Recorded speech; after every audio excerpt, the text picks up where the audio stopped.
Welcome, everybody. Right, well, I think it's now 9 o'clock, which is UK GMT, and for everybody else who's joining, it's 10 o'clock in the morning. So welcome to this, which is the first of our winter webinars for craft skills for garden conservation for this year.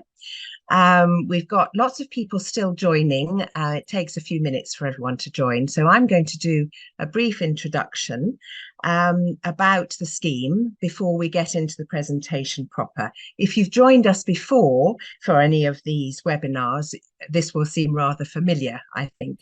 So we are an organisation, Craft Skills for Garden Conservation. We've set up with Erasmus funding a year and a half ago, so we're halfway through the project. And we set up during COVID, during the pandemic, where it became very clear how important heritage gardens are to helping people with their well-being, as well as preserving a lot of the natural and cultural heritage that we're in danger of losing at the moment for all sorts of reasons. We aim to address the problem by hunting out the best practice in 9 different topics that we've picked. So we're on to topic number 7 now out of the 9. And we run a winter webinar as today, which is hearing from experts in the field all over Europe. And then we plan a summer workshop where we can actually look at and touch and learn from the experts in the field. So there are 7 partners, and they're listed here on the screen, and you'll be hearing from several of them today from these partners. And there are 5 different countries represented: Sweden, Norway, UK, Denmark, sorry, Germany, and the Netherlands. So those are the countries represented through our organisation.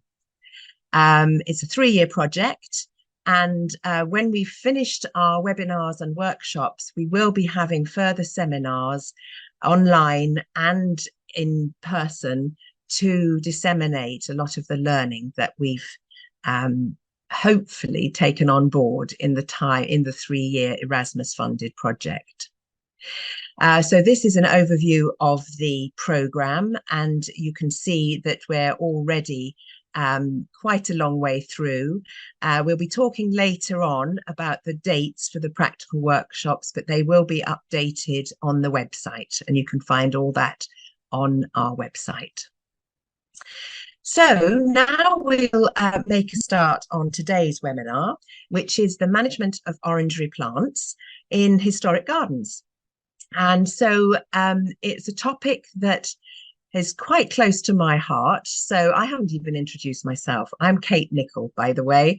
I'm the workshop coordinator, but I was a head gardener in a National Trust property, so I will come on to that later. As I say, it's a topic that was close to my heart because I was basically so ignorant about it. So there will be a confession coming up quite soon. So we will have, oh, sorry, I went too soon there. We'll have, hopefully everyone has the programme for today's activities. We're going to have a little poll coming up in a few minutes' time to find out a bit more about you as participants, where you come from, what you have in terms of orangeries or citrus plants, where you work, so that we can get a bit of background knowledge. So be prepared that Mercy will be asking you these questions shortly. So the first thing one does these days when faced with a fairly new topic is, of course, Google it. And here I'm just sharing the first screen that came up when I put in orangeries a little while ago, just to see what was out there in terms of existing research. And for me, it was really interesting to see that in the UK perspective, when you put in orangeries, nothing historical comes up. It's all very current. In other words, it's a term that's used still for a very high-end garden building that people still aspire to. to have one in their garden. And there are plenty of companies that will come and build one for you in your garden. Whether it will be ideal for growing orange trees seems to be by the by, but it still has that incredible status that it had way back in the 16th century, and during all the periods that we're going to talk about. What is lacking, however, is, as I say, the knowledge of what you grow in an orangery and what it really was for in the past, apart from the title, which of course is pretty key. So my next port of call with any of these topics is the marvelous Susan Campbell, who has written so many good books about kitchen gardening, and walled kitchen gardens in particular. And as I was restoring a walled kitchen garden from the Georgian period, I turned to her page on orangeries, and interestingly, the titles there on her illustration include greenhouses, orangeries, and conservatories, just showing how we do mix those terms. I'm talking about terms. Hopefully, most of you will have received our glossary, which we put together over the last few weeks, because I know a lot of you are working in English is your second language, or possibly third or fourth, knowing how brilliant you all are at languages. So language is very key. And we have tried to put together a glossary of what these terms mean. I have just heard from one of our speakers that you might have been sent an early version which hasn't got the latest German corrections. So there should be a final version coming to you shortly. Anyway, so this marvelous illustration that Susan Campbell has done shows us some of the earliest buildings from the Dutch orangeries. There's one of 1570, going right through the different periods in Britain. And of course, she doesn't include the most marvelous ones in France, Versailles, the ones at Hetlo that we're going to be hearing about, and all over Germany and Austria. She's doing it very much from a UK perspective. But if you look at the bottom left-hand illustration, you'll see Kensington Palace Orangery from 1705.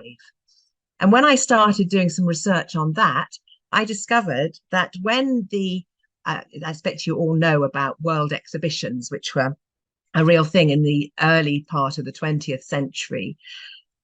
When the World Exhibition in St. Louis, Missouri, opened in 1904, everyone was asked from all over the world to present a building that most epitomized their cultural history, how they thought of themselves in terms of buildings. And what did England, and it was specifically England, send? It was a reproduction of Kensington Palace Orangery in massive scale, that was built in St. Louis in 1904. And that's clearly how we felt we wanted to be represented. It's a fascinating topic in itself, world exhibitions. I went down a massive rabbit hole there to discover what other countries presented. Scotland was Robert Burns's cottage and all sorts of wonderful things. But anyway, I felt that was really important. And interestingly, it spurred on the restoration of the actual orangery in Kensington Palace, which was in a lamentable state. So the fact that we built a brand new one in Missouri stirred people on to restore the one at Kensington Palace. So here's where my confession starts. I was the head gardener and restoring a kitchen garden at Attingham Park in Shropshire from 2009 to 2015. And this is the orangery there. And for me, this picture sort of says it all, in that there is the mansion in the middle with two wings. You can't see the left-hand wing because of the perspective, but the right-hand wing, there is the orangery, slightly shrouded by one of Humphrey Repton's original cedars of Lebanon, which is rather wonderful. But you can see it's joined onto the mansion with a colonnade for the oranges in the summer. And when I arrived in 2009, the orange trees in the orangery were in a terrible state. No one was really aware of how to look after them. And as the kitchen gardener, it came to me to actually look after them so that we could show them to the public and display them in the colonnade when the summer came round. And it's at least a kilometre from the walled garden. And again, to me, this tells a story about where orangeries sit within the architecture of mansions, certainly of the 18th century.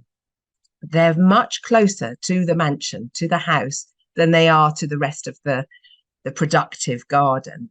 They're regarded as part of the status symbol architecture of the mansion rather than the garden. And in my terms, it was just too far. I had too much to do to and fro and water daily and do all the care that we're going to be learning about today. So they continued to be neglected because I was concentrating on 5 acres of productive garden. And I think that does say a lot. From my confession, it's quite a general theme in the UK that orangeries are gradually turning back into, they're remaining as wonderful pieces of architecture, but they've lost their original function. So they've become restaurants, they've become event spaces for weddings, because they're beautiful, light, tall, grand buildings in many cases. And I struggle to find many more than 2 or 3 in historic houses that are still functioning. The orange collections or citrus collections that we do have are largely in botanic gardens. We do have one at Hampton Court, which does stand out as an orangery that is still functioning. But certainly Kensington Palace is no longer a functioning orangery. It is an events and catering space. So that's a theme I think that might come up, and one that we'll be asking you about in the poll. So now I'm going to stop sharing. This is the programme for today, and we have a few minutes before our first speaker starts.